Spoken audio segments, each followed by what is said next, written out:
Welcome to the First Unitarian Universalist Church of Rochester. For more than 150 years, ours has been a congregation of open minds and loving hearts, celebrating many sources of wisdom, many spiritual paths, many identities. Your faith, your doubts, your questions, your hopes for our world are welcome here. Our doors are still closed because our hearts are open, practicing our values of care and compassion. This fall, there are many opportunities to sign up for through your weekly e-news or contacting the staff. We'll continue online services and coffee hour on Sundays. You can sign up for some tailgate coffee hours in the parking lot yet this fall until it gets too cold, as well as online Chalice circles and many other small groups and classes. And forums have returned on Wednesday evenings. This week is with Karen Wills of Moose Jaw, the Minnesota UU Social Justice Alliance, about the work of UU The Vote more locally, how to engage this political season with hope and urgency, ways to get involved or support the work of our values showing up at the polls by mail-in ballot or otherwise. So online at 6:30 this Wednesday night. We hope you can join us. And save the date or find information in your e-news about some important events this fall: an outdoor handcrafted bazaar in the parking lot on October 3rd, and our annual auction will be an online event October 25th through 30th with online bidding and an online live event on October 30th. You can find all the details in your e-news and links, including suggestions for donations, which are being requested now to turn in. See your e-news or contact the office for more information. And a special thank you today to our musician emerita, Connie Schulke, for joining our musicians Joe and Austin this week for a special service honoring Rosh Hashanah and Yom Kippur and the legacy of the Honorable Ruth Bader Ginsburg. And our offering today is for our church community, the plate being shared between our church mission and our Human Needs Fund, which provides financial assistance to members and friends. You can give at uurochmn.org/give. Thank you for your generosity. And finally, in the words of the Reverend Eliza Tupper Wilkes, minister of this church in the 1870s, may our faith in humanity and our message of hope and good cheer light our way. It's good to be together. September is not only the usual start of the school year, church year, and football season, but also the time of the Jewish New Year, Rosh Hashanah. Rosh Hashanah is the beginning of the 10 holiest days in the Jewish calendar, the days of awe or atonement, culminating in Yom Kippur, which is a complete day of fasting and prayer. I was brought up Jewish, and my family observed these holidays. In this tradition, God is seen as having a book in which each person's good and bad deeds are written, and each person will be judged based on their actions over the past year. These 10 days are a special time for Jews to contemplate their past, ask forgiveness for any transgressions they may have committed, and they need to do this directly with the person who was hurt, and think about how they might do better in the upcoming year. Like me, Ruth Bader Ginsburg grew up in New York, raised in the Jewish tradition. Justice Ginsburg died last Friday evening, just as Rosh Hashanah was beginning, as Jewish days begin at sundown. A Jewish teaching says that those who die just before the Jewish New Year are the ones God has held back until the last moment because they were needed most and were the most righteous. In Hebrew, tzaddik.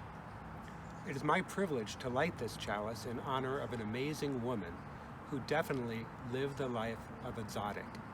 With the traditional greeting Jews say to each other during the holiday time, Lashana Tovu Tikutevu, sometimes abbreviated to just Shana Tova, which translates as, may you be inscribed for a good year. That is, may you have a year where your actions are good and just and show up on the positive side of God's ledger for the coming year.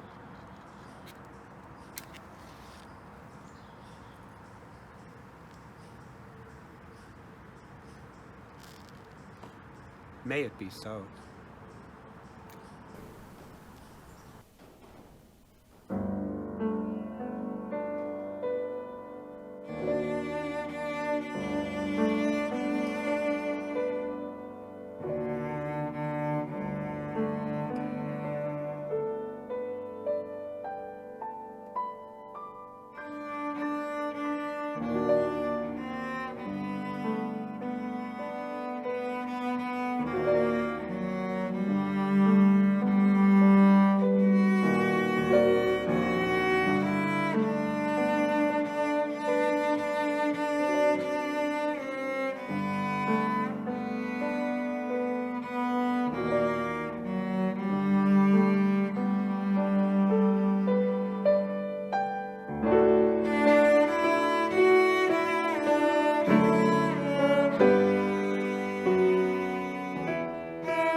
Good morning. I'm Ann Black-Sinak, Worship Associate for this morning. Supreme Court Justice the Honorable Ruth Bader Ginsburg died Friday, September 18th, the last day of the Jewish year, the eve of Rosh Hashanah. At the time, I cried, but I didn't realize then, as I do now, what we had lost. I admired her when she was on the Supreme Court. But in the last week, I've read widely and realized how much I have benefited from the work of her lifetime. I'm a baby boomer and came of age in the late 60s or early 70s, depending on your definition.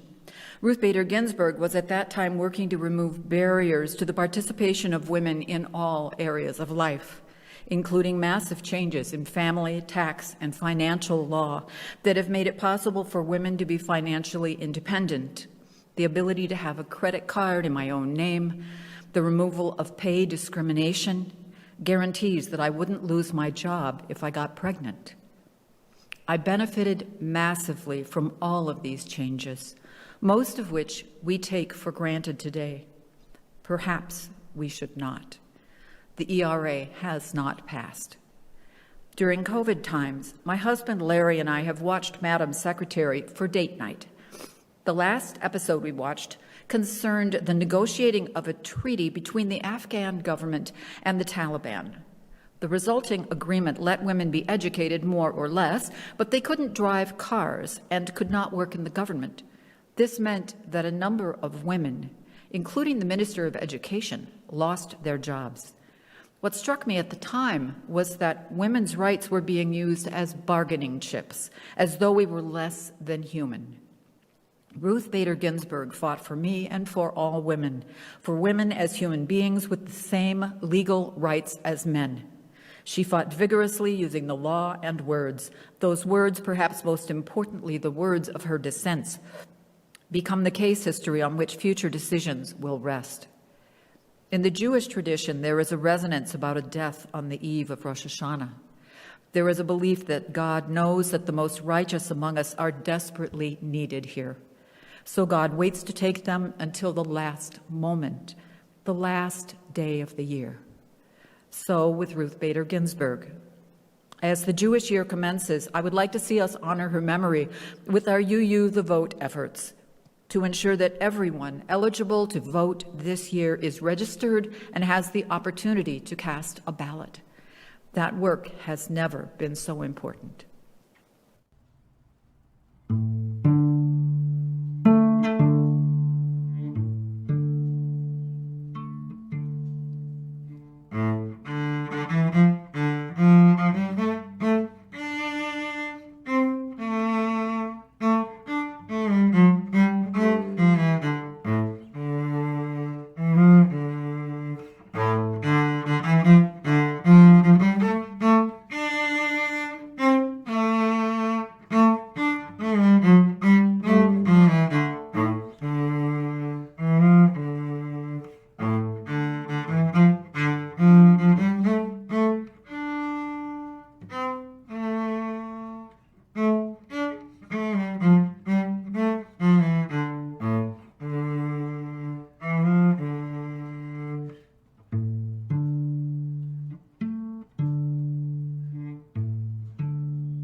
I'm sure all of you have heard about the passing of Ruth Bader Ginsburg, our beloved Supreme Court Justice.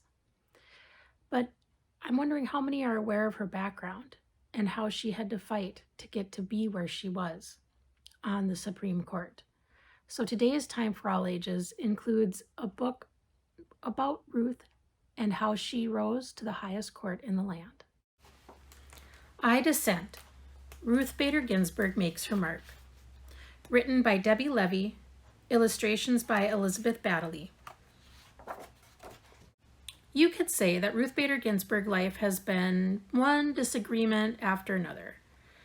Disagreement with creaky old ideas, with unfairness and inequality. Ruth has disagreed, disapproved, and deferred. She has objected, she has resisted. She has dissented. Disagreeable? No. Determined? Yes. In the 1940s, Little Ruth's neighborhood was vibrant with immigrants and different customs and foods and holidays. But one thing was the same. Boys were expected to go out in the world and do big things, and girls were expected to find husbands. Ruth's mother disagreed. Ruth's mother wanted her to be able to make her mark on the world too. She took Ruth to the library, where the shelves held stories of independent girls and women taking charge and making their own big marks on the world. When Ruth was growing up, you would see signs all over. No coloreds, no Mexicans, whites only, no Jews allowed. Ruth and her family were Jewish. This was prejudice, pure and simple. Now it was Ruth's turn to disagree. She disagreed by never forgetting how it felt to read such words. Ruth did well in elementary school, except for her handwriting. See, Ruth was left-handed, but her teacher thought she should write with her right hand. Well, Ruth protested and wrote with her left hand beautifully. Ruth also had a little problem with sewing and cooking. These were her least favorite classes, but girls had to take them. Boys had to take shop, where they worked with saws and tools. Ruth wanted to take shop. Well, she didn't get what she wanted, and it may have been unfair to the girls and to the boys, but Ruth was learning that sometimes life was like that. Ruth loved music. She especially loved opera. In music class, she lifted her voice in song. This time it was Ruth's music teacher who objected, gently. Ruth simply could not carry a tune. But that didn't keep Ruth from singing, in the shower and in her dreams, and she continued to adore opera. As Ruth approached high school graduation, she was chosen to speak at the ceremony, a great honor. But what happened the day before graduation changed it.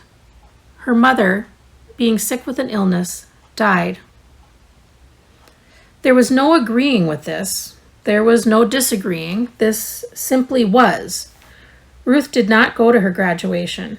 She did not give her speech.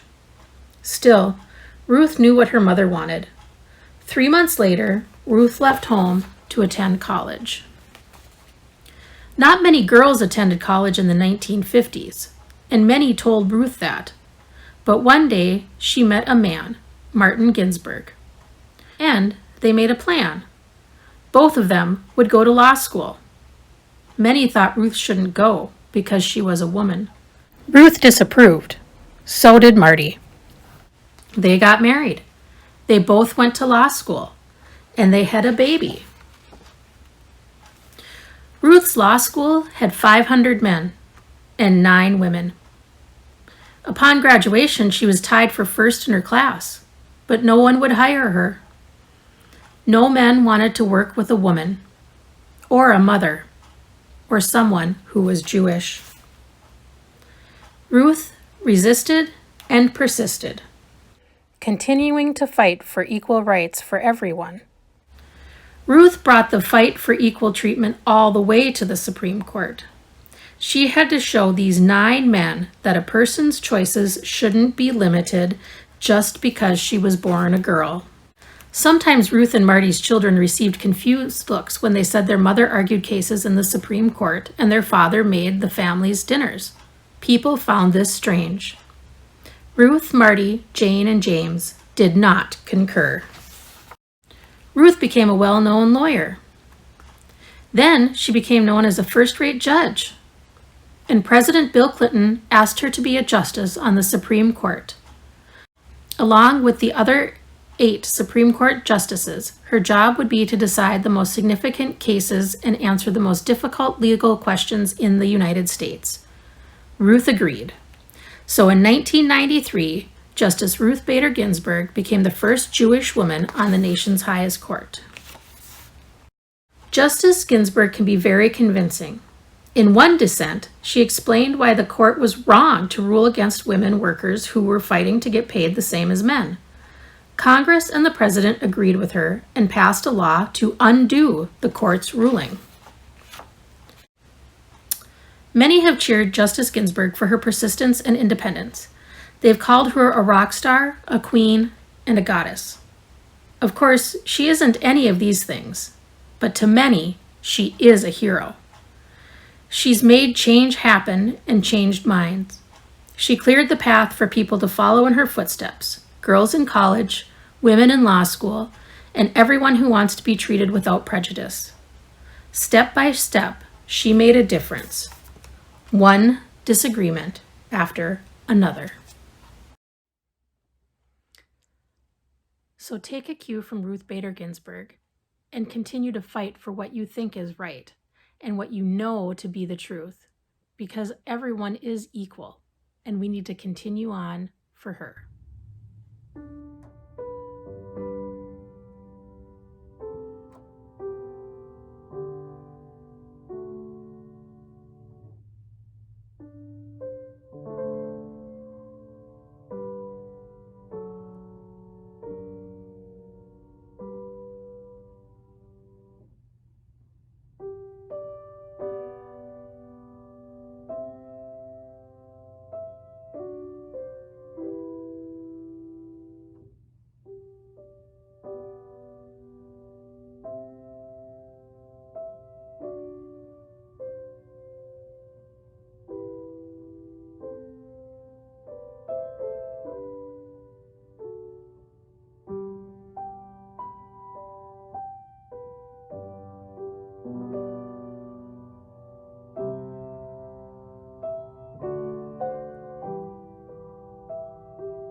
Good morning.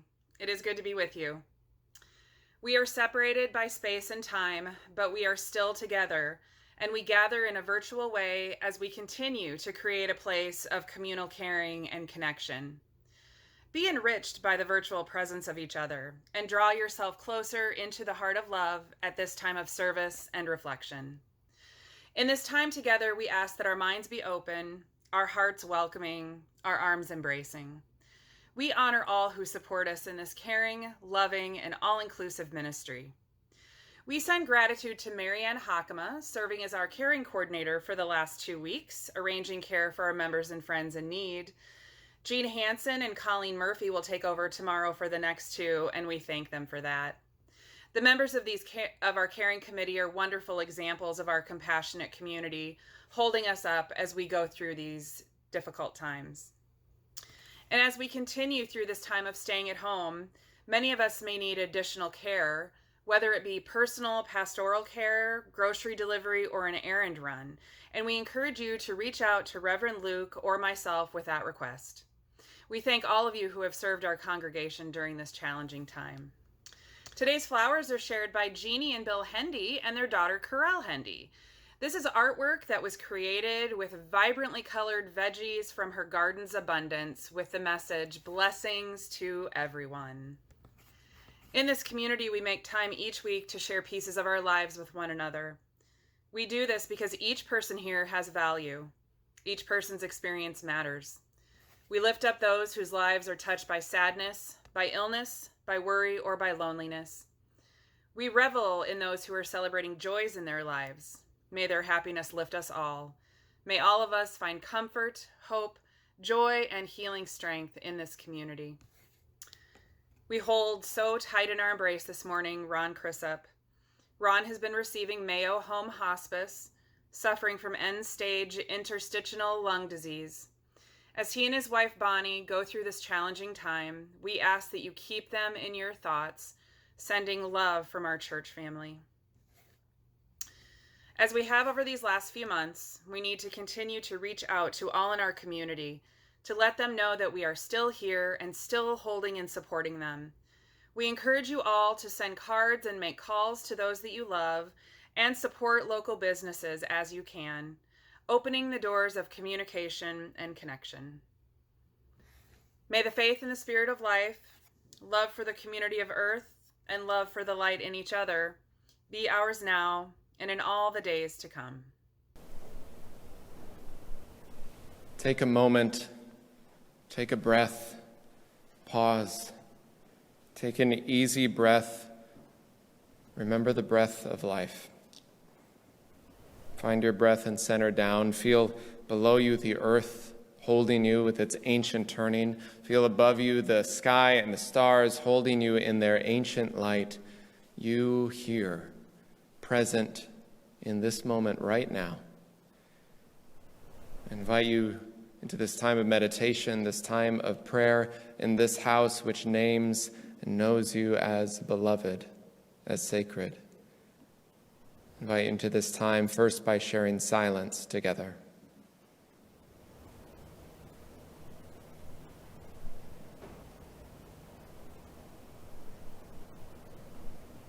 Spirit of life and source of love, God of 1,000 names and beyond all naming. Sometimes the encroaching darkness is overwhelming, terrifying, even as the pandemic cycles on and the earth itself rages in water and fire, and election looms unknowing of what comes next. It feels like darkness is overwhelming. But may we find our strength there, remembering that in many traditions, dusk is the beginning of day because it holds so much possibility. May we travel there with many who have endured long nights for generations, who have endured oppression and uncertainty and fear through generations of struggle and discrimination. May we travel with those ancestors and remember their strength to journey on through trials greater than now. May we take the breaths we can, find the strength we can, remember all those that are doing good, hard work. And may we do that work together. We hold all those who suffer in mind, in body or spirit. I invite you to bring the names that you're holding in your own heart this day in joy or celebration, sorrow or concern, and silently or aloud now in this time to speak their names.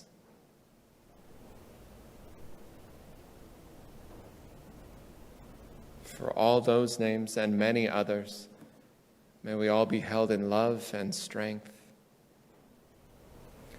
These words of meditation are from Maya Angelou, entitled When Great Trees Fall. And I share this in humble reverence and gratitude for the life of the Honorable Ruth Bader Ginsburg. May we carry on her work. When great trees fall, rocks on distant hills shudder, lions hunker down in tall grasses, and even elephants lumber after safety. When great trees fall in forests, small things recoil in silence, their senses eroded beyond fear. When great souls die, the air around us becomes light, rare, sterile. We breathe briefly, our eyes briefly see with a hurtful clarity. Great souls die, and our reality, bound to them, takes leave of us. Our souls, dependent upon their nature, now shrink, wizened. Our minds, formed and informed by their radiance, fall away. We're not so much maddened as reduced to the unutterable ignorance of dark, cold caves. And when great souls die after a period peace blossoms, slowly and always irregularly. Spaces fill with a kind of soothing electricity, our senses restored, never to be the same, whisper to us, they existed. They existed. We can be and be better, for they existed. May her and so many ancestors of justice be in our actions. Because they existed, may we be better. Amen.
The first reading is The Birthday of the World by Marge Plercy. On the birthday of the world, I begin to contemplate what I have done and left undone.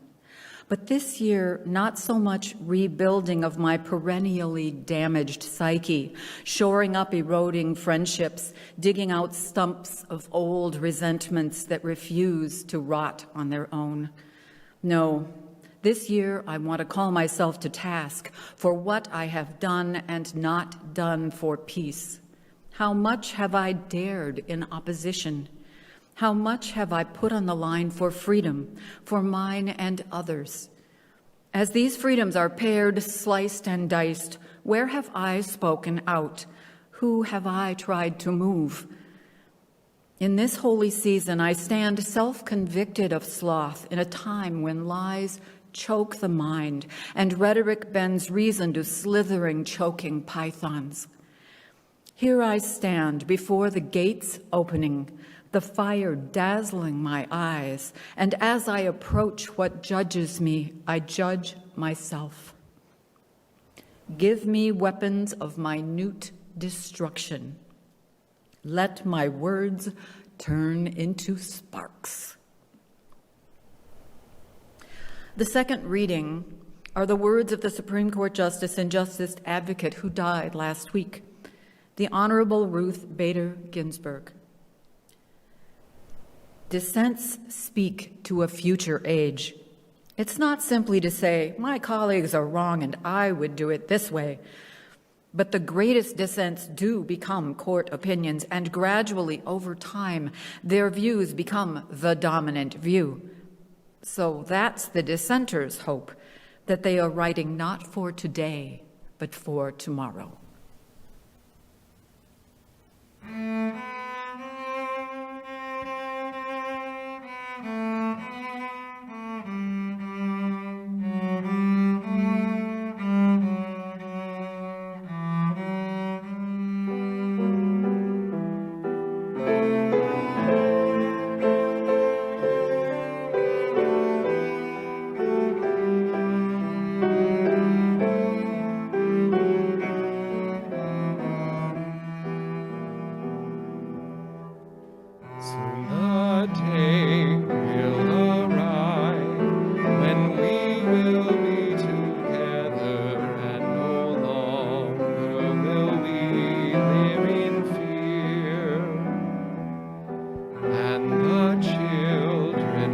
smile without wondering whether on that day under clouds will appear. Wait and see what a world there can be if we share, if we care, you and me. Wait and see what a world there can be if we care, if we share, you and me. Some have dreamed, some have died to make a bright tomorrow, and our vision remains in our hearts. Now the torch must be passed with new hope, not in sorrow, and a promise to make a new start. Wait and see what a world there can be if we share, if we care, you and me. Wait and see what a world there can be if we share, if we care, you and me.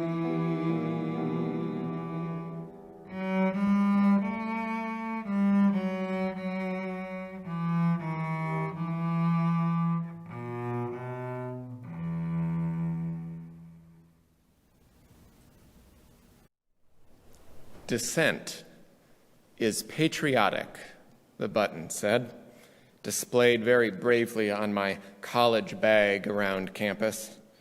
It was a phrase that caught my attention at the time as my political and spiritual beliefs were shifting, inspired by radical theologians and ancient teachers, these old religious beliefs like love thy neighbor and do justice, love kindness, and go humbly with God. It seemed, given those teachings as contrasted with the state of the world, that dissent was one of the only, if not the most appropriate responses to the powers and principalities at large, to the Patriot Act, to imperialistic and capitalistic fervor, to what seemed to many as the false idol of nationalism. Dissent is a long-time beloved practice of the Hebrew Bible prophets as well, to rail against economic inequality and disparity, social marginalization. It seemed constantly necessary. It still does. Dissent is so needed. It's a phrase gaining popularity again in the political discourse against a political ideology that seems to be in power at the moment, whose foundation is built on ego and whose language is a bluster of lies, whose moral compass is at the very least broken if it ever existed at all. Dissent. Dissent to the status quo, dissent to white supremacy, xenophobia, racism, classism, ageism, ableism, sexism, dissent to the structures of the world, known and unknown, that feel like they are extinguishing hope all over the place. On Friday evening of last week, on the eve of Rosh Hashanah, the new year of the Jewish calendar, the second woman and the first Jewish person elected to the Supreme Court, Justice Ruth Bader Ginsburg, died. It's left many bereft, many of you, I know, and myself, not only at the soul heaviness of losing a life of so much integrity, such a voice for justice and equity, but also because of the soul heaviness right now of the world and the political implications and the justice and healthcare access and equity in our country just hanging in the balance in the hands of what seems more like an entertainment wrestling ring than a functioning U.S. Congress. It is a heavy time, make no mistake about that. That is real and true. And there is grief that is real and true. We are too often quick to just rush past that this was a life and a legacy more than worth the time, though, to stop and honor and reflect and mourn and to celebrate. And I was struck this week among hearing many beautiful tributes from colleagues and leaders and friends across the world, but even more so reading her own words. In particular, words for an interview almost 10 years ago about many things included this that Anne read for us. Dissents speak to a future age. It's not simply to say my colleagues are wrong and I would do it this way, but that's the dissenters' hope, that they are writing not for today, but for tomorrow. To dissent for tomorrow is so helpful to me right now, not just for right now. To dissent is not just to disagree or bluster with an adversarial opinion, but to dissent is clear, sometimes actionable, but also hope-centered ways for a different future. To dissent isn't always and only to yell in opposition, though sometimes that is very much needed too, but it's also a way of being. To dissent is an active disposition to the injustice of the world.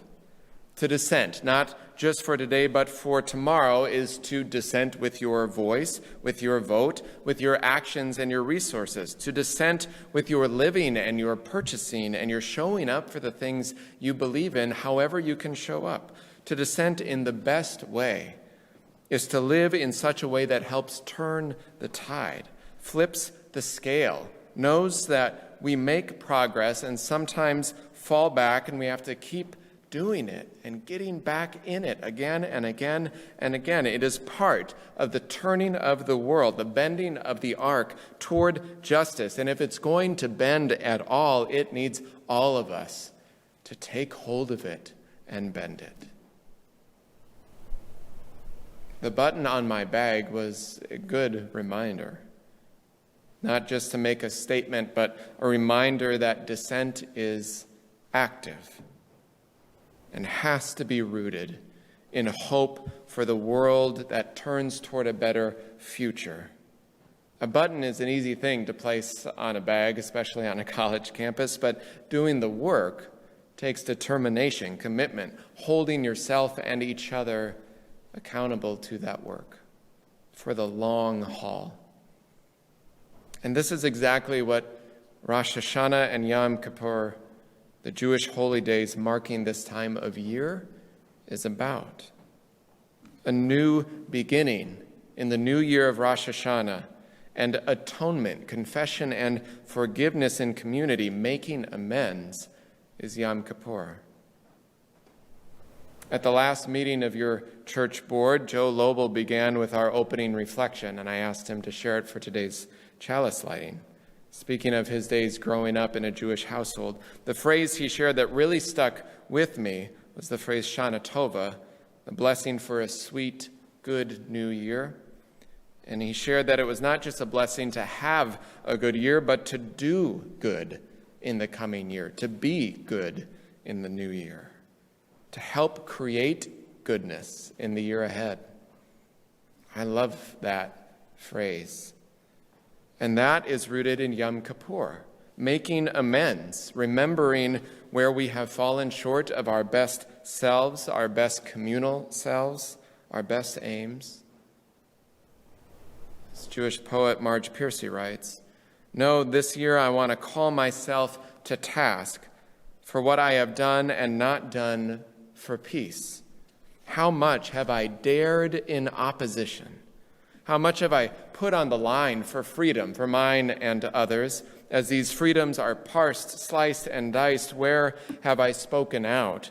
Who have I tried to move? In this holy season," she writes, "I am self-convicted of sloth in a time when lies choke the mind, and rhetoric bends reason to slithering, choking pythons.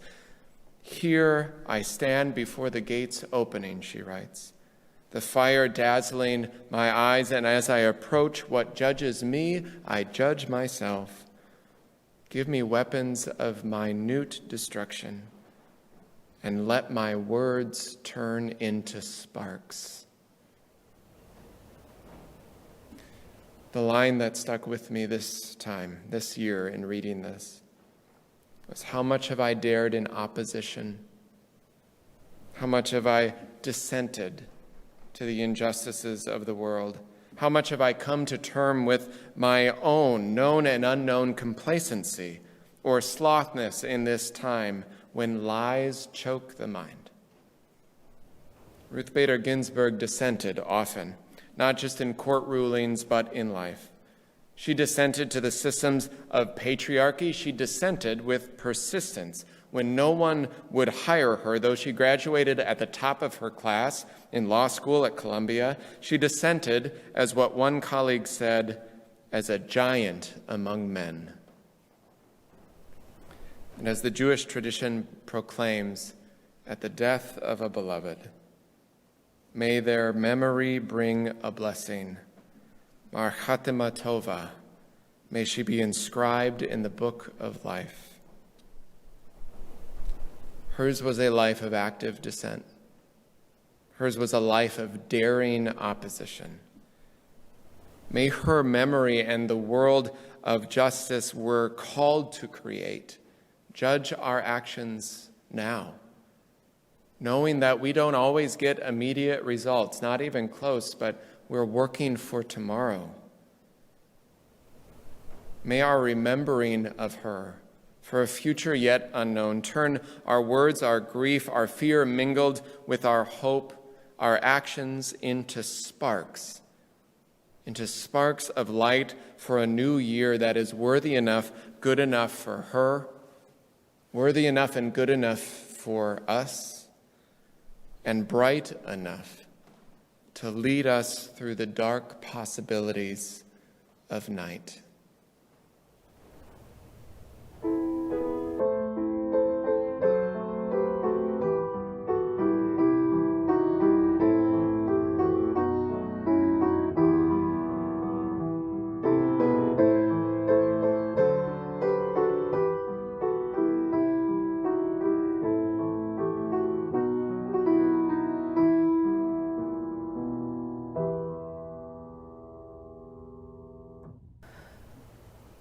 It's a tradition in our church around the time of Yom Kippur to do as a congregation this particular hymn in our hymnal. It is called "We Begin Again in Love." For remaining silent when a single voice would have made a difference.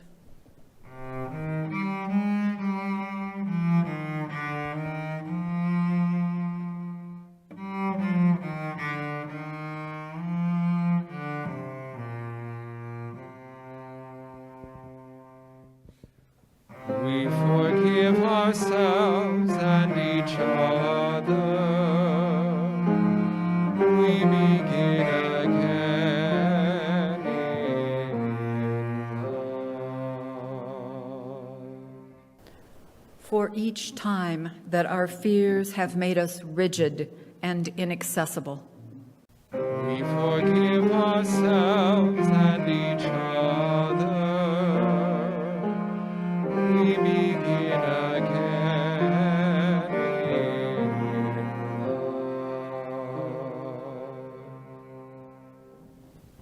For each time we have struck out in anger without just cause.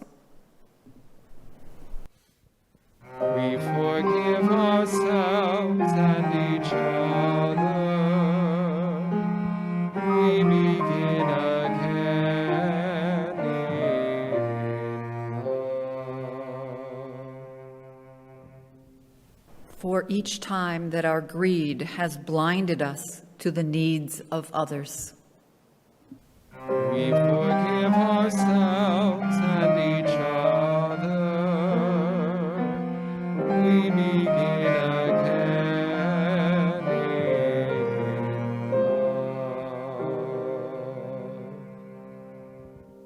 for the selfishness that sets us apart and alone. We forgive ourselves and each other. We begin again in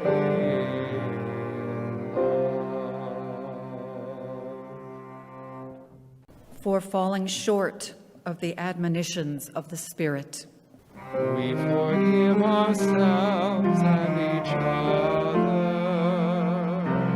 We begin again in love. For losing sight of our unity.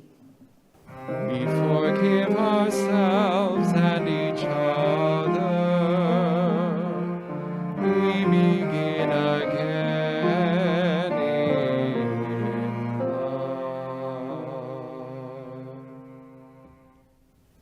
For those and for so many acts, both evident and subtle, which have fueled the illusion of separateness. We forgive ourselves and each other. We begin again in love.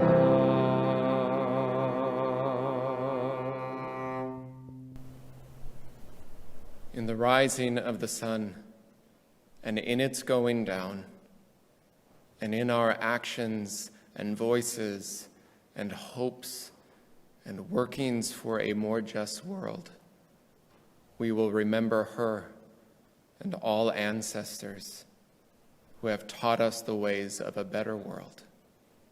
Amen.